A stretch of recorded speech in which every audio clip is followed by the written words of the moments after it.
Baik, di sini saya akan memaparkan materi mengenai jenis tenaga kesehatan. Sebelumnya, perkenalkan nama saya Alwesina Dawaru dengan NIM 10202401. Yang pertama adalah latar belakang. Lingkungan kerja di sebagian besar rumah sakit ditandai dengan aktivitas yang berat, baik secara fisik maupun mental. Hal ini dapat mengakibatkan kelelahan fisik dan mental, yang dapat menyebabkan burnout jika tidak ditangani dengan tepat.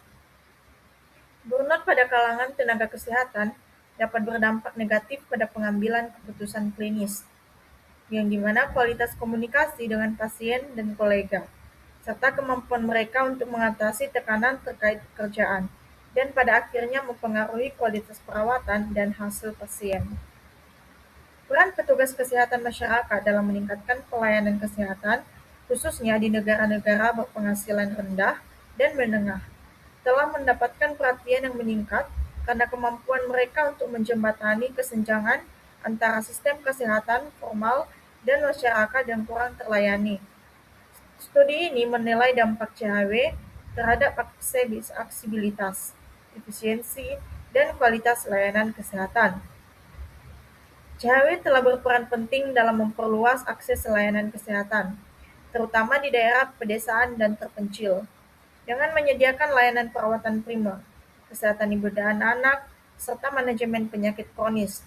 Selain itu, CHW meningkatkan efisiensi sistem kesehatan dengan mengurangi beban kerja petugas kesehatan yang sudah kewalahan. Kemampuan kerja atau Work Ability Index atau WAI mengukur seberapa baik kemampuan karyawan sesuai dengan tuntutan pekerjaan mereka. Studi ini menilai WAI di antara pekerja, kesehatan dan mengeksplorasi bagaimana usia, jenis kelamin, dan peran pekerjaan memengaruhinya. Penelitian ini dilakukan di sebuah rumah sakit di Italia Tengah, dengan fokus pada pekerja kesehatan yang menjalani pengawasan kesehatan antara September 2020 dan April 2021. Selain itu, penyediaan layanan kesehatan sedang mengalami transformasi, sehingga memerlukan perubahan dalam deskripsi dan kerangka kerja untuk kepemimpinan etis. Studi ini bertujuan untuk menilai hubungan antara berbagai keterampilan kepemimpinan dengan konstruksi dan sikap etika kerja di kalangan profesional kesehatan. Konsep ilmu kesehatan masyarakat. Ilmu kesehatan masyarakat merupakan ilmu dan seni dalam mencegah penyakit, memperpanjang usia, dan meningkatkan derajat kesehatan masyarakat melalui upaya terorganisasi. Kesehatan masyarakat tidak hanya berfokus pada pengobatan penyakit, tetapi juga mencakup promotif, preventif, kuratif, dan rehabilitatif secara menyeluruh. Menurut penelitian terbaru, transformasi sistem kesehatan global menyebabkan kesehatan masyarakat berkembang ke arah digital public health dan evidence-based healthcare. Tenaga kesehatan dituntut memiliki kompetensi digital untuk mendukung pelayanan kesehatan modern. Nah, di sini ada pengertian jenis tenaga kesehatan.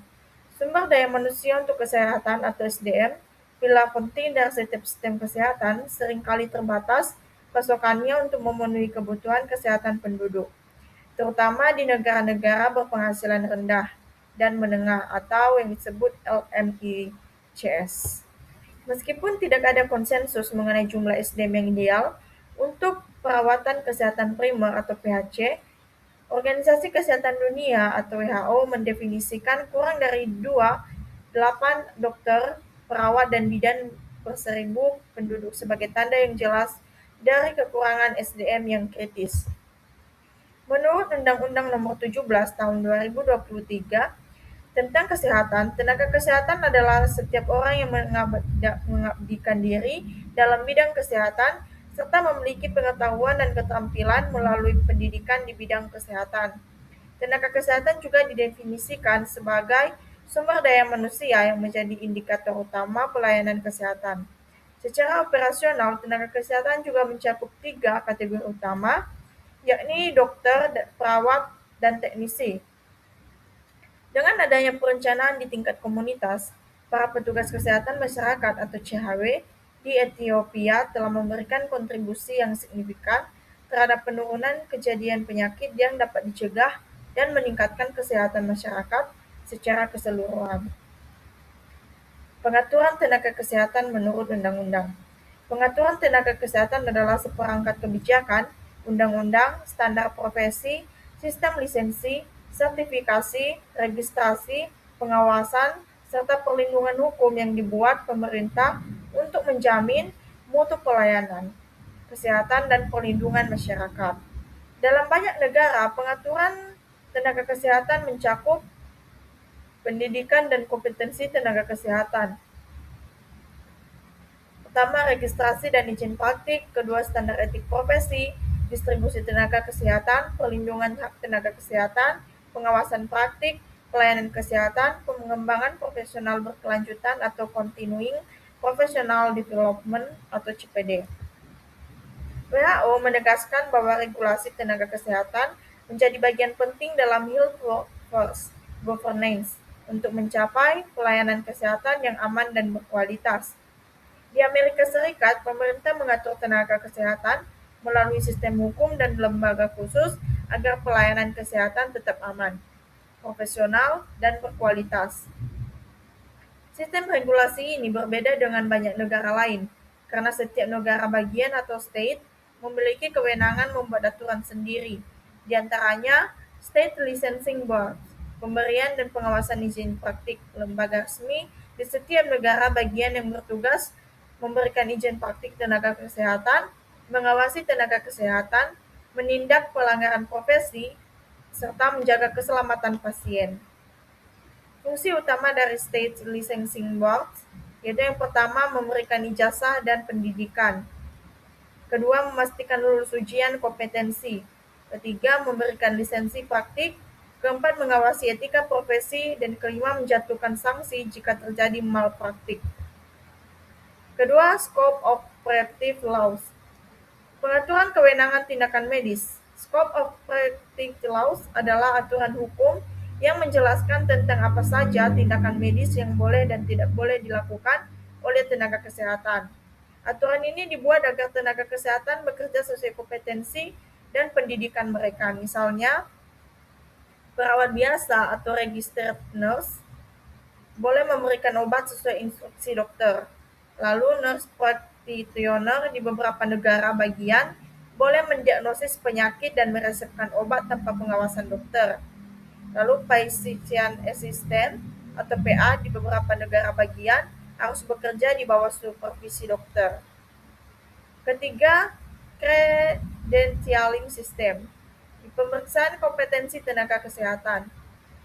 Credentialing system adalah proses pemeriksaan dan verifikasi kompetensi tenaga kesehatan sebelum mereka boleh bekerja di rumah sakit atau fasilitas kesehatan. Credentialing memastikan bahwa tenaga kesehatan benar-benar memiliki pendidikan yang sah, memiliki lisensi aktif, komponen, aman untuk melayani pasien. Dalam credentialing ini, yang diperiksa adalah ijazah, sertifikat, pengalaman kerja, riwayat pelanggaran, pelatihan, lisensi praktik. Untuk contohnya, seorang dokter yang sudah memiliki lisensi tetap harus melalui proses credentialing sebelum boleh praktik di rumah sakit tertentu. Credentialing ini berfungsi untuk yang pertama, melindungi pasien agar pasien dilayani tenaga kesehatan yang kompeten dan legal. Kedua, menjaga kualitas pelayanan karena hanya tenaga kesehatan yang memenuhi standar yang boleh praktik. Ketiga, mencegah malpraktik, artinya agar tenaga kesehatan bekerja sesuai kewarganegaraannya. Keempat, menjaga etika profesi. Dalam hal ini maksudnya adalah jika tenaga kesehatan melanggar peraturan, maka lisensi dapat dicabut.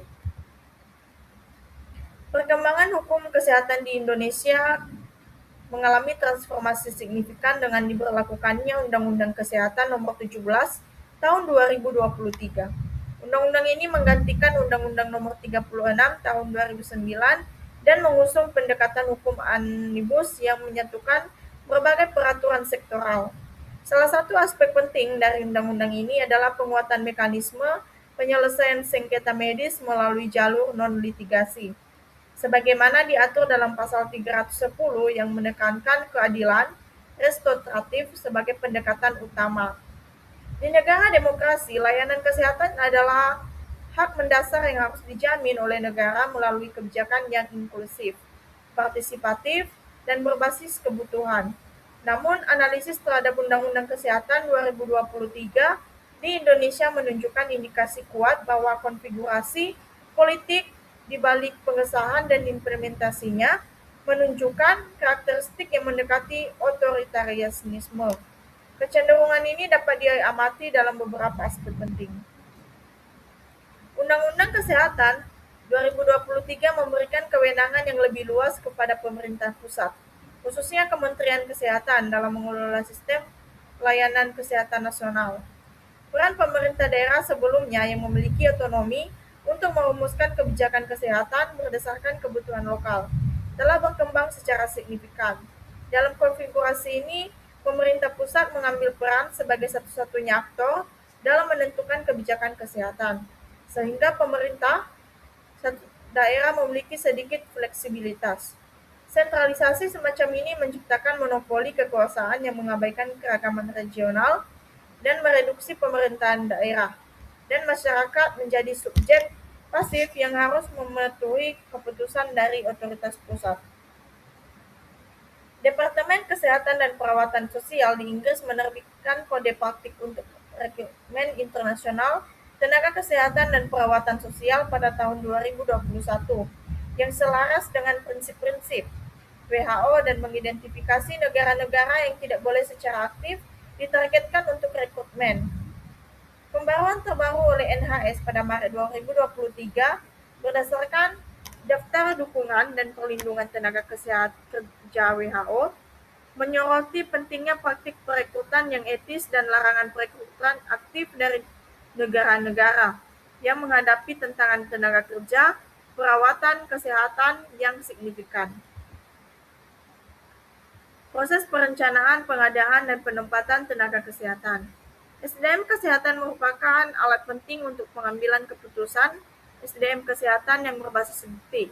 Pendekatan ini jarang digunakan secara eksplisit untuk tujuan memberikan informasi perencanaan strategis SDM kesehatan nasional di negara-negara berpenghasilan rendah dan menengah. Konsep administrasi kesehatan. Administrasi kesehatan adalah proses pengelolaan kegiatan administratif yang mendukung pelayanan kesehatan, termasuk pencatatan dan pelaporan, pengelolaan rekam medis, keuangan, klaim pembiayaan, manajemen informasi, dan pengelolaan sumber daya. Administrasi yang baik memastikan alur pelayanan berjalan efisien, data tersedia akurat, dan keputusan manajerial dapat dibuat berdasarkan informasi yang valid. Kajian literatur menunjukkan bahwa pengelolaan SDM yang efektif berkorelasi positif dengan peningkatan kualitas layanan kesehatan, karena SDM merupakan penentu utama pencapaian mutu operasional fasilitas kesehatan. Administrasi kesehatan memiliki kontribusi langsung terhadap kualitas layanan. Susilo Ningtyas et al. Menjelaskan bahwa tenaga administrasi kesehatan memegang peran strategis dalam pengaturan alur pelayanan, pengelolaan dokumen, dan dukungan pengambilan keputusan yang berdampak pada efektivitas pelayanan klinis. Yang pertama ada keterlambatan pelaporan, kedua kesalahan pencatatan, tiga hambatan klaim BPJKN, dan rendahnya efisiensi fasilitas kesehatan. Dengan demikian, strategi pengelolaan SDM yang berkelanjutan menjadi fondasi penting dalam meningkatkan kualitas administrasi kesehatan, terutama di daerah tertinggal yang masih menghadapi ketimpangan sumber daya. Sistem informasi kesehatan adalah sistem pengelolaan data dan informasi kesehatan yang terintegrasi untuk mendukung pelayanan. Administrasi kesehatan merupakan komponen penting dalam sistem pelayanan kesehatan yang dapat menentukan efektivitas, efisiensi, dan kualitas layanan. Di mana administrasi kesehatan itu juga mencakup perencanaan, pengorganisasian, pengarahan, koordinasi, dan pengawasan layanan berperan sebagai penghubung antara aspek klinis dan manajerial, serta menjadi fondasi bagi tercapainya pelayanan yang bermutu dan berkelanjutan. Faktor-faktor kunci administrasi kesehatan. Berdasarkan kajian literatur, terdapat beberapa faktor administratif utama yang secara konsisten muncul sebagai penentu efektivitas pelayanan kesehatan. Yang pertama, manajemen sumber daya manusia administratif. Kedua, sistem informasi kesehatan dan digitalisasi. Ketiga, proses alur layanan dan manajemen antrian. Ketiga, monitoring, evaluasi, dan kontrol mutu. Perkembangan sistem administrasi kesehatan era digital membawa dampak positif dalam meningkatkan efisiensi, akurasi, dan integrasi data dalam pelayanan kesehatan. Adopsi sistem seperti SIM-RS, EHR, dan aplikasi administrasi berbasis web atau mobile secara signifikan mempercepat proses administrasi dan meningkatkan kualitas manajemen data pasien. Namun, penerapan sistem digital masih menghadapi tantangan serius, seperti keterbatasan infrastruktur, literasi digital yang rendah, SDM, kurangnya interoperabilitas sistem, dan isu keamanan data. Digitalisasi administrasi kesehatan harus dilihat sebagai kebutuhan strategis dalam pembangunan kesehatan nasional. Perlu adanya sinergi antara kebijakan, teknologi, dan penguatan sumber daya manusia untuk mewujudkan sistem administrasi kesehatan yang efektif, efisien, dan adaptif terhadap perkembangan zaman. Unsur pokok administrasi kesehatan. Yang pertama, tata kelola dan kepemimpinan, yakni diperlukan kepemimpinan yang kuat dari Kementerian Kesehatan serta mekanisme tata kelola multisektoral yang inklusif. Kedua, fondasi digital, meliputi tingkat kematangan sistem informasi, kemampuan interoperabilitas atau pertukaran data antar sistem, dan pengguna indikator standar global. Ketiga, sumber daya manusia ataupun kapasitas, yakni keterampilan staf untuk menganalisis, mengelola, dan menggunakan data dalam pengambilan keputusan. Dan keempat, keberlanjutan keuangan, yakni perencanaan awal untuk penyerapan biaya guna mempertahankan sistem operasional setelah dukungan donor berakhir. Dalam administrasi kesehatan, kasusnya pada pengelolaan jenis tenaga kesehatan, terdapat beberapa unsur pokok yang menjadi dasar agar pelayanan kesehatan dapat berjalan efektif, efisien, dan terorganisir. Unsur-unsur ini umumnya meliputi proses manajemen kesehatan yang dikenal dengan konsep POAC, planning, organizing, actuating, dan controlling, serta pengelolaan sumber daya manusia kesehatan. Yang pertama, planning atau perencanaan, kedua, organizing atau pengorganisasian, ketiga, actuating atau pelaksanaan ataupun penggerakan, keempat, controlling atau pengawasan, dan kelima, pengelolaan SDM kesehatan. Kesimpulannya dari materi ini yaitu adalah pengelolaan tenaga kesehatan merupakan faktor kunci dalam keberhasilan sistem pelayanan kesehatan. Tantangan utama masih dihadapi meliputi kekurangan tenaga kesehatan, distribusi yang tidak merata, burnout, migrasi tenaga kesehatan, keterbatasan kompetensi digital, serta belum optimalnya sistem informasi kesehatan. Penguatan administrasi kesehatan, pengembangan sistem informasi kesehatan, penerapan kebijakan berbasis bukti, serta peningkatan kapasitas sumber daya manusia menjadi strategi utama dalam mewujudkan pelayanan kesehatan yang berkualitas, efektif, efisien, dan berkelanjutan. Peran manajemen informasi kesehatan sangat penting dalam menyediakan data yang akurat, mengelola informasi kesehatan, mendukung pengambilan keputusan, serta menjadi penghubung antara aspek administrasi, teknologi, dan pelayanan kesehatan. Berdasarkan hasil kajian ini dapat ditegaskan bahwa keberhasilan pembangunan kesehatan di masa depan sangat bergantung pada kemampuan sistem kesehatan dalam mengelola tenaga kesehatan secara profesional, berbasis data, dan adaptif terhadap perkembangan teknologi digital. Baik, sekian dari pemaparan materi dari saya. Saya ucapkan terima kasih.